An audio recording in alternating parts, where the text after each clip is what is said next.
Alô, amigos, estamos de volta para mais um programa O que é o Espiritismo?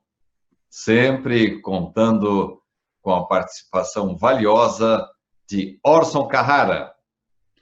Amigos, é sempre uma satisfação. O tema O que é o Espiritismo, tão abrangente quanto nos motiva intensamente para esse diálogo com o nosso querido Sidney. Orson, nós vamos começar de leve hoje, como eu diria para Richard Simonetti, nos pinga-fogo que realizávamos aqui em Bauru. Inesquecíveis, né, Sidney? Afinal de contas, Orson, qual é a finalidade da vida? Viver é uma experiência fantástica, né, Sidney? A finalidade da vida é nos tornar capacitados para essa atuação da própria ação de viver. Viver é participar da obra da criação. Viver é colaborar, é integrar-se aos propósitos de Deus. E os propósitos do Criador são propósitos altamente expressivos, divinos, portanto, da inteligência absoluta, que criou a vida, criou os seres, objetivando a felicidade dos próprios filhos e, naturalmente, a harmonia do universo. Então, a finalidade do viver, a finalidade da vida é sintonizar com esta harmonia que rege a própria vida, é integrar-se aos propósitos do Criador.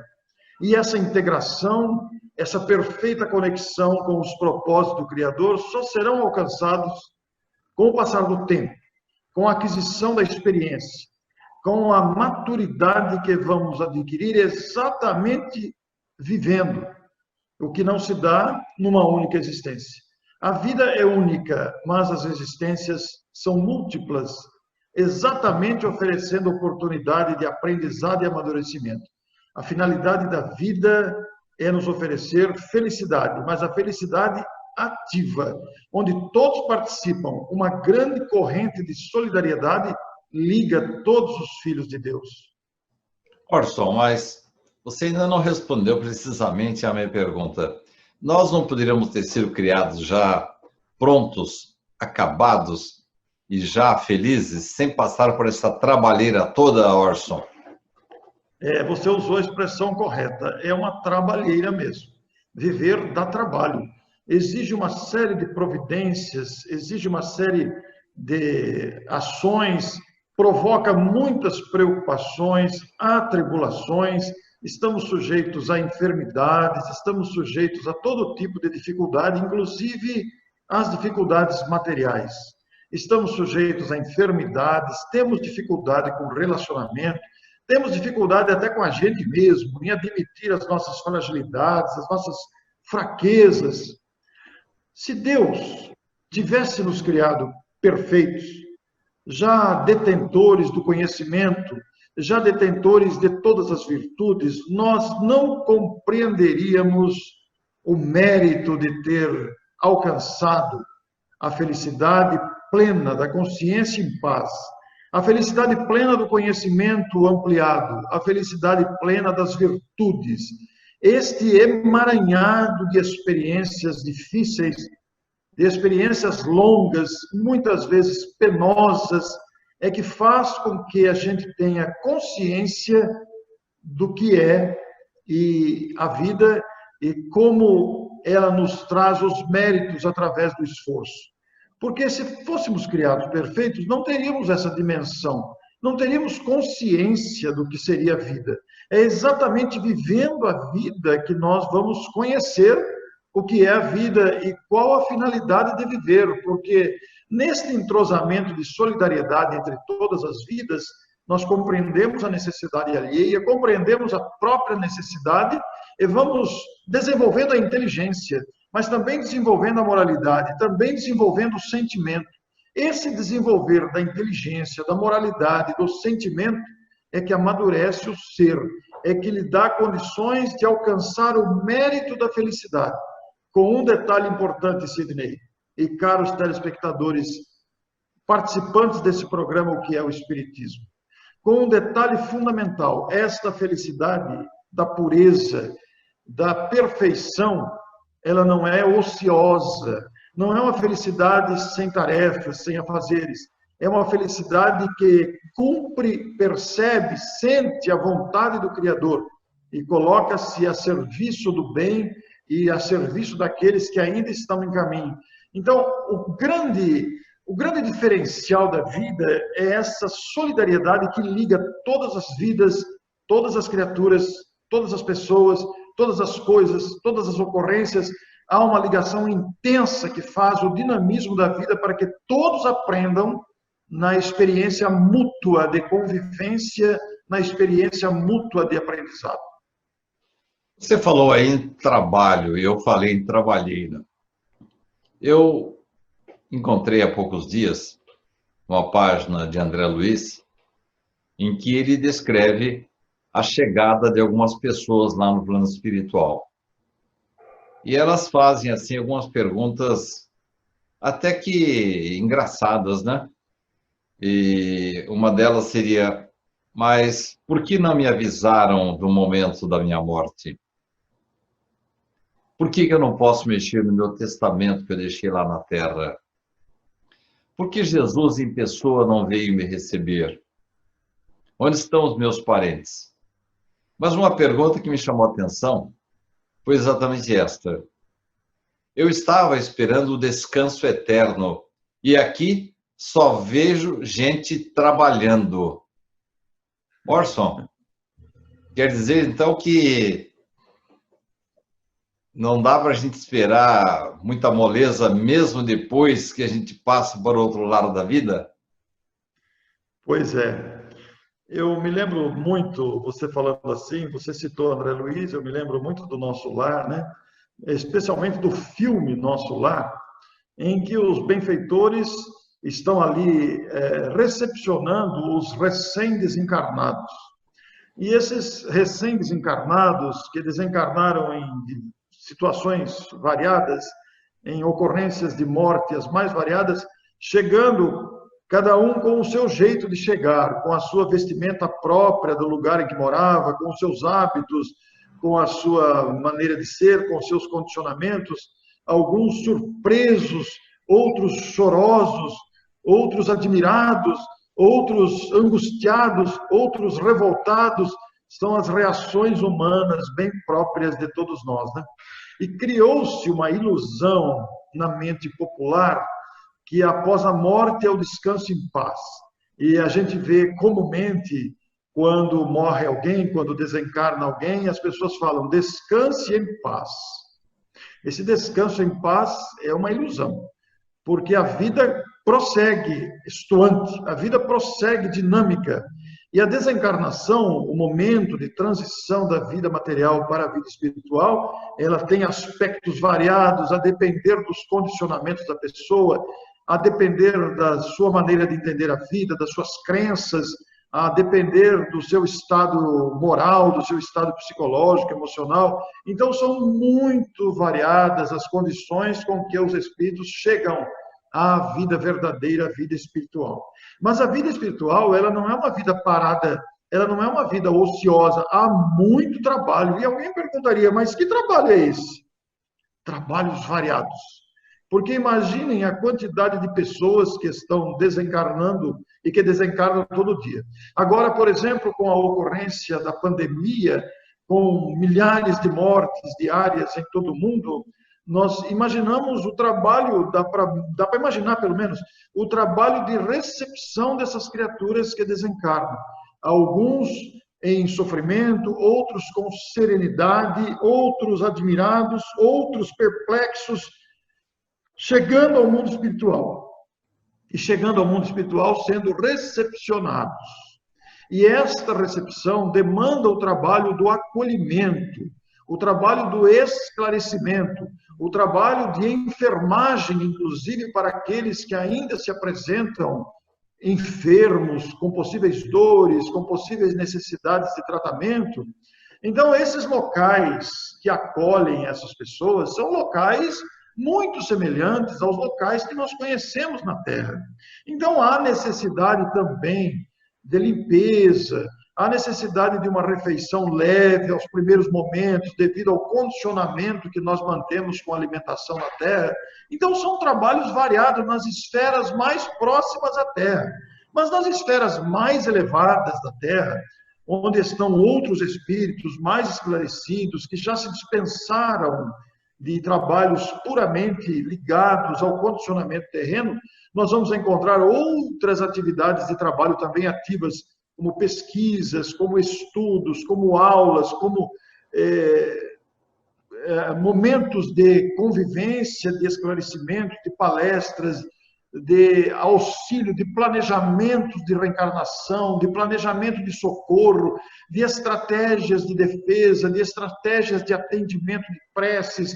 Há um intenso trabalho, sem falar, Sidney, dos espíritos já capacitados, amadurecidos, que atuam nos reinos da natureza, espíritos especializados no socorro e atendimento aos animais, espíritos que cuidam das plantas, das frutas, espíritos que cuidam dos fenômenos da natureza, espíritos que trabalham nas mais diversas atividades, sem dizer ainda, nós dissemos em programas anteriores, dos espíritos, dos anjos de guarda, dos espíritos protetores, que acompanham, que supervisionam, que auxiliam famílias, indivíduos, instituições, sociedades.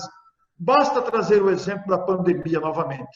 Nós temos os profissionais da saúde atualmente totalmente envolvidos no cuidado aos enfermos internados, com exames, com suspeitas, trabalhando nos hospitais. O plano espiritual dos hospitais também tem intenso trabalho de assistência a esses enfermos encarnados.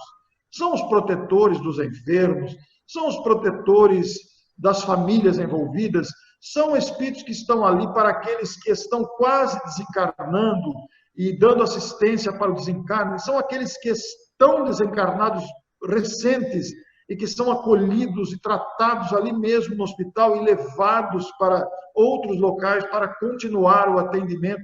Então, é um serviço muito ativo, desde os cuidados com a natureza, desde os cuidados com as obras de Deus, desde o cuidado a outros espíritos que ainda necessitam de um cuidado direto. Então, há muito trabalho. Essa visão de descanso é uma visão ilusória, é uma visão equivocada, porque uma vez refeitos do efeito da transição, da desencarnação, uma vez conscientes de nós mesmos vamos enxergar trabalho à nossa volta. Sempre haverá o que fazer. Se sairmos à rua na nossa cidade hoje, veremos a quantidade de trabalho que precisa ser feito. Existem profissionais contratados para limpeza, para abastecimentos, etc. No mundo espiritual, não é diferente, Sidney. Não é diferente. Quantos setores de comunicação, quantos setores são variados? Isso porque nós estamos falando apenas do nosso planetinha, né? Pois é. Agora, pontinho azul, sim, insignificante na Via Láctea, né? Na Via Láctea. Um cisco na Via Láctea. Agora, você imagina se nós transportarmos esse raciocínio para as grandes constelações, para os sistemas, quanto trabalho não tem os espíritos especializados em cuidar? Porque você falou muito bem, você se lembrou aí desse detalhe. A Terra é um cisco na Via Láctea. A Via Láctea é um espetáculo de sóis e estrelas e extensão gigantesca, onde cada cisquinho desse contempla e abriga uma multidão de espíritos já na fase da racionalidade, que já conseguem pensar, refletir e que estão ali com suas lutas, com suas conquistas, com seus desafios, em cada planeta que se distribui em países, não sei, não temos noção para fazer isso, isso é uma realidade da Terra. Como será a realidade em outros planetas, não sabemos. Mas, enfim, lá estão seres, filhos de Deus, habitando conforme seus estágios de moralidade. Seres racionais. E os irracionais também. E aqueles que nem chegaram à fase da irracionalidade e estão na fase pura do instinto, em toda essa distribuição gigantesca, quer dizer, trabalho, Sidney, é o que não falta. É bem lembrada essa colocação sua. Orson, Eu estou relendo pela enésima vez o Livro dos Espíritos e eu considero assim o guia principal para que nos mantenhamos sempre alertas e assim com a mentalidade bem acesa em torno da pureza da doutrina espírita. E eu me deparei novamente com aquela questão em que Allan Kardec pergunta se os espíritos influenciam nossas vidas.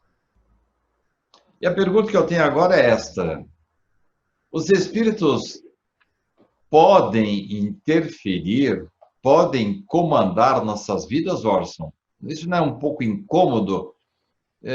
Por exemplo, agora provavelmente teremos espíritos aqui à minha volta, à sua volta.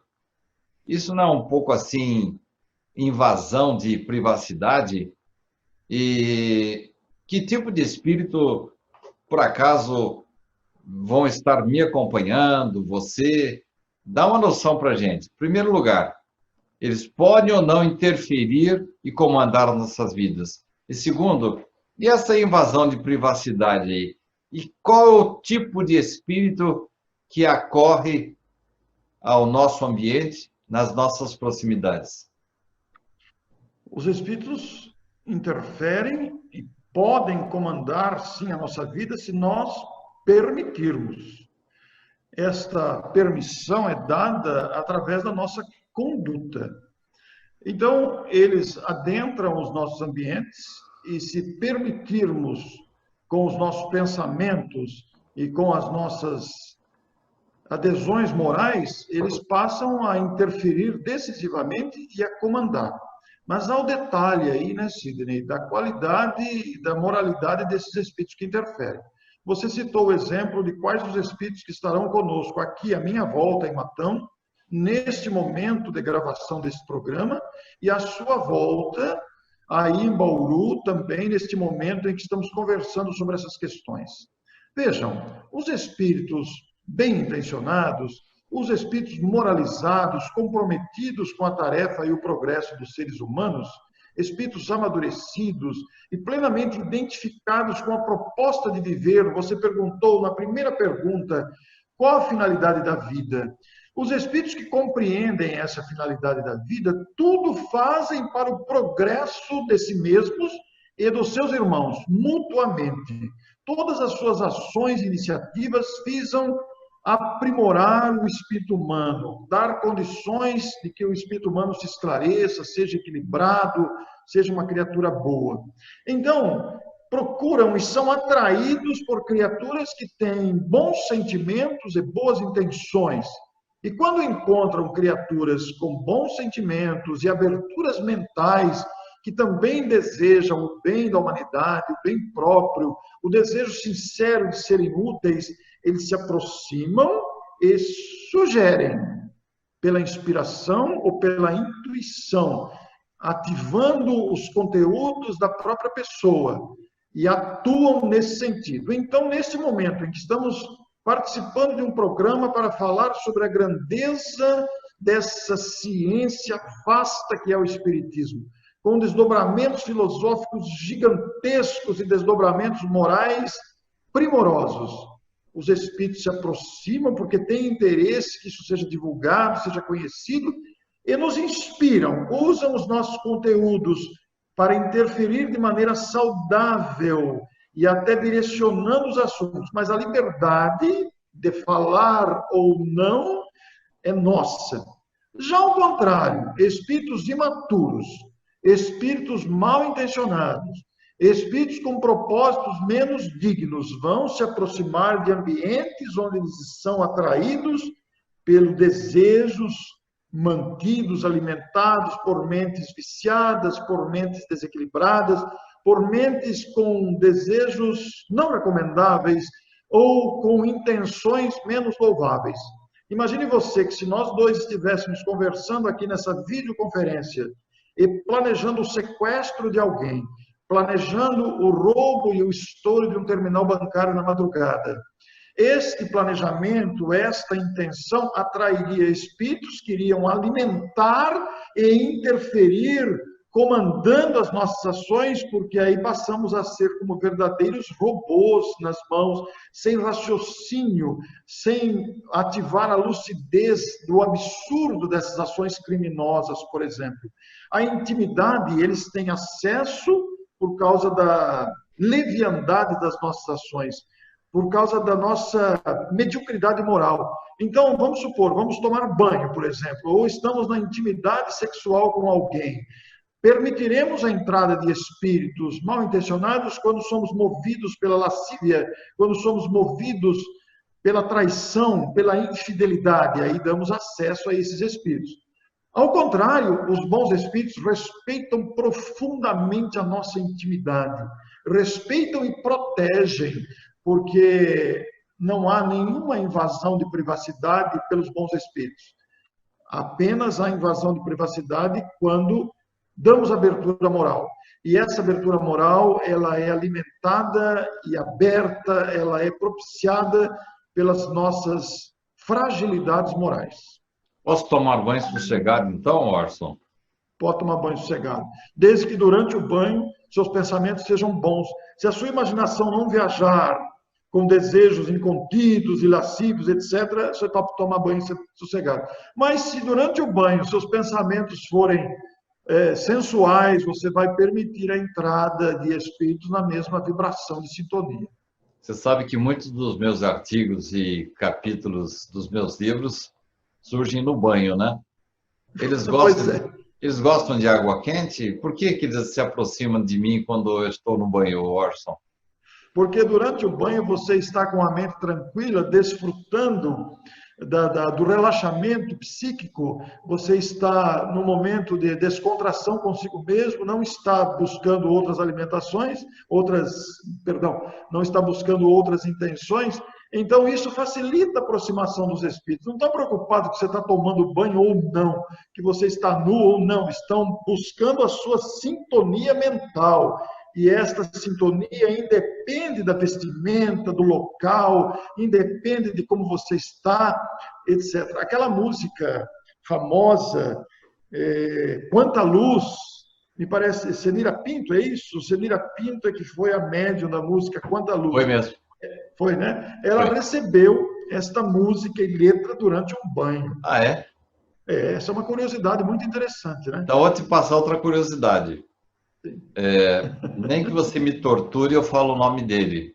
Mas nós temos um grande amigo comum que chegou a colocar uma prancheta de acrílico no próprio box do banheiro, porque surgiam ideias das quais depois ele se esquecia, escapavam, né? Tinha que anotar, né? Oi? Tinha que anotar, né? E não acontece isso quando nos acordamos de manhã, né, Orson? Às vezes com aquele torpor ainda, aquelas ideias boas, se não anota, a gente perde, né? Eu já perdi muita coisa, Sidney, por não anotar. Foi um descuido, uma negligência minha no passado. Hoje eu tenho mais cuidado com isso.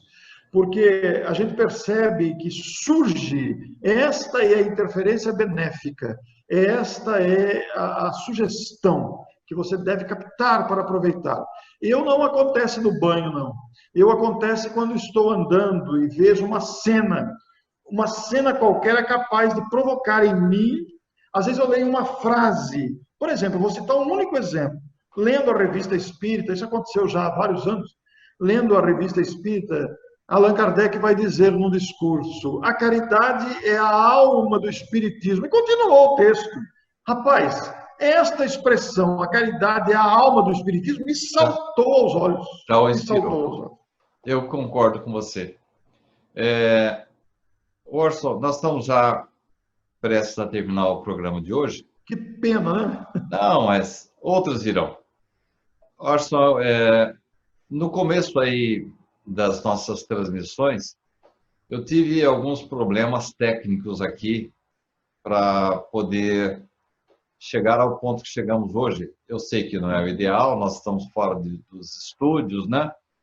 Estamos aqui com os recursos de que dispomos em nossas próprias casas, mas eu tive dificuldades técnicas para a gente estabelecer esta rotina que temos hoje, que está nos permitindo gravar esse programa à distância. Por que Deus permite que os espíritos, nesta hora, interfiram nos nossos negócios aqui e eles venham até mexer aqui no meu computador? São eles, Orson? Olha, interferem e mexem mesmo por variadas razões. Porque estamos todos integrados num grande sistema de solidariedade, como disse a você. Existem interferências que são benéficas. Quantas vezes nós vamos sair de casa e acontecem vários atropelos, inclusive do carro não funcionar, do carro não pegar, e a gente está com pressa, está em cima da hora e não consegue sair, a chave enrosca, alguma coisa, o portão não abre, alguma coisa desse tipo. Não lamentemos, porque em todas as ocasiões, como diz Paulo, dai graças a Deus. Às vezes é uma interferência que vai evitar um acidente, como também existem as interferências contrárias, que é para a gente não ir. E a gente deve persistir, a gente deve perseverar e perceber se aquela interferência é boa ou ruim. Se estamos ficando muito irritados, isso é sinal que não é boa a interferência. Mas se nós estamos tendo aquela dificuldade, aquele atropelo, até com certa serenidade, tentando entender a situação, porque se trata de uma boa interferência, porque interfere mesmo, inclusive em equipamentos, em veículos, em situações, para os dois lados da questão, para nos salvaguardar de alguma situação difícil ou para atrapalhar alguma ação que estamos envolvidos. Agora, Kardec nos alerta aí, né? Para quando quebramos uma louça ou damos um tropeço qualquer, que nem sempre são os espíritos que estão atrapalhando, né? Pois é, esse discernimento nós precisamos ter, né? Nem tudo é a ação dos espíritos. Muitas ocorrências são fruto da nossa distração, da nossa desatenção, do nosso descuido. A gente não pode generalizar e dizer que se eu bati a cabeça no muro, isso foi um espírito que me levou lá. Não, de forma nenhuma. Mas como é que nós vamos discernir? Como é que nós vamos saber o que é interferência ou não? Calma. Não queira resolver isso de imediato. Vamos pensar. A gente vai perceber se foi ação direta ou não depois que o fato passar. A gente vai analisar e tirar conclusões depois. No momento, nem sempre conseguimos discernir se aquilo foi provocado ou se aquilo foi um acontecimento fortuito que pode acontecer com qualquer pessoa a qualquer momento. Muito bem, Orson. Como sempre, as suas respostas são muito gostosas, são assim, suculentas. E para mim está sendo um aprendizado muito grande. Eu imagino, então, para os nossos espectadores, nossos ouvintes, porque esse trabalho que estamos fazendo, tanto vai ser disponibilizado em vídeo, como apenas o áudio também. Muito obrigado, Orson, pela sua participação. Eu que agradeço, é sempre uma honra. O que é o Espiritismo deve estar em nossas cogitações para entender a vida. Muito obrigado, Sidney, muito obrigado aos amigos. E a você que nos acompanhou em mais esse programa, agradeço muito a sua vibração, que Jesus possa sempre nos abençoar e que continuemos procurando as respostas para esta pergunta fundamental, icônica mesmo. Afinal de contas, o que é o Espiritismo? Na semana que vem estaremos de volta. Até lá.